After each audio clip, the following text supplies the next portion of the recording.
Deadly heatwave in Europe continues to smash temperature records. That's the headline from the New York Times, and it's a story that's hard to ignore when you look at the numbers coming out of Western Europe right now. Europe is in the grip of its second heatwave in just 2 months, and it is breaking records and, more tragically, taking lives. Let's walk through what's happening. In Spain, temperatures climbed past 38 degrees Celsius, that's over 100 degrees Fahrenheit, for several consecutive days. Spain's Health Institute of Carlos III, which is connected to the country's health ministry, says their statistical models suggest more than 200 deaths could ultimately be linked to this heat wave. Officials are careful to call these estimates, but they're clear: extreme temperatures and serious health consequences go hand in hand. Italy has reported 5 heat-related deaths just this week alone. Several of those victims died while working outdoors.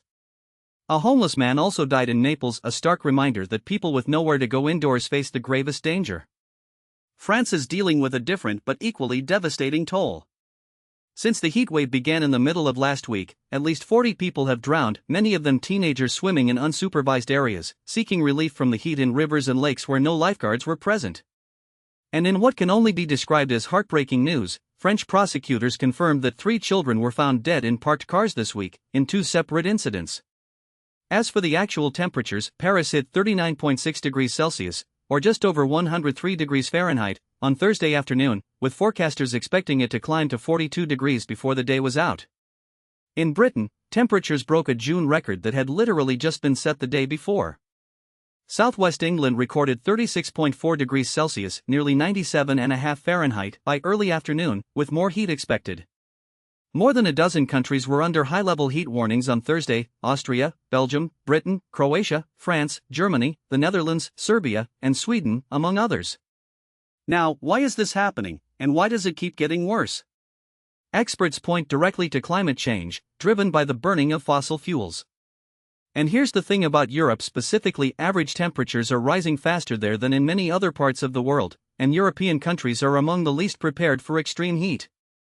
In Britain and France, for instance, many buildings don't just lack air conditioning, they're actually designed to trap heat, which is exactly what you don't want during a heat wave. The strain on infrastructure has been severe. At one point Tuesday, nearly 120,000 homes in France lost electricity as the power grid buckled under demand. In southwest France, a nuclear plant had to be shut down because the river water used to cool its reactor had gotten dangerously warm. Train services in Britain, Germany, and Switzerland faced delays and cancellations because extreme heat risks literally buckling railway tracks.